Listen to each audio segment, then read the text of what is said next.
Tomorrow, hundreds of kids will have the chance to learn from some of the best baseball coaches in the region and some former major league players, all for free.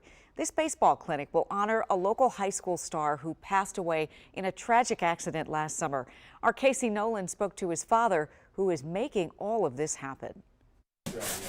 To play the game well, so we have 500 gloves. It can certainly help to be well equipped. Right, it's not those cheap gloves that you go get for $19.99. Friday night, Marlon Christie and some of the ball players he coaches spent the night prepping free gloves for a free baseball clinic for kids to teach them the sport and share what the sport has taught them. This sport really teaches you about the ups and downs of life. There's going to be plenty of days where you're like, I want to quit. I'm not going to make it. Marlon says he's had a lot of those days in the last 9 months. He's always on my mind, every day. Last year, his son Seth was the D.C. High School Baseball Player of the Year, with college scholarships waiting for him. A good player, but he wasn't, a kid that was stuck on himself.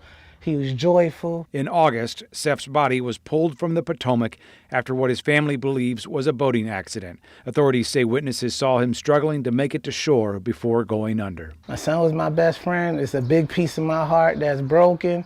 I don't know if that can ever be mended. Saturday, in his son's honor, Marlon hopes to host as many as 500 boys and girls for the free baseball camp, with the goal of equipping them with lessons for life, too. I used to be a guy that looked at things and say, people who commit suicide or are in deep depression, that they were weak, right?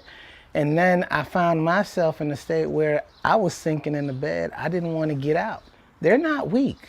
You know what it is? Some people don't have the ability to come back, and most important, they don't have a support system. I had all of that. We had the young people and the families in mind. And for them, the camp is tomorrow from 5 to 9 at the Taft Recreation Center on Perry Street Northeast. It's for girls and boys 12 and under. And Marlon says it's not too late. Parents can bring their kids tomorrow and sign up for free. Leslie? Yeah, no, it doesn't bring his son back, but it sure does bring some joy to other kids. Casey, thank you so much. And you just heard a mention about suicide and depression. And so if you or someone you know is struggling, there is help available. The Suicide and Crisis Lifeline is a great resource. You can just call 988, 24 hours a day, 7 days a week. Again, there is no shame in reaching out for help.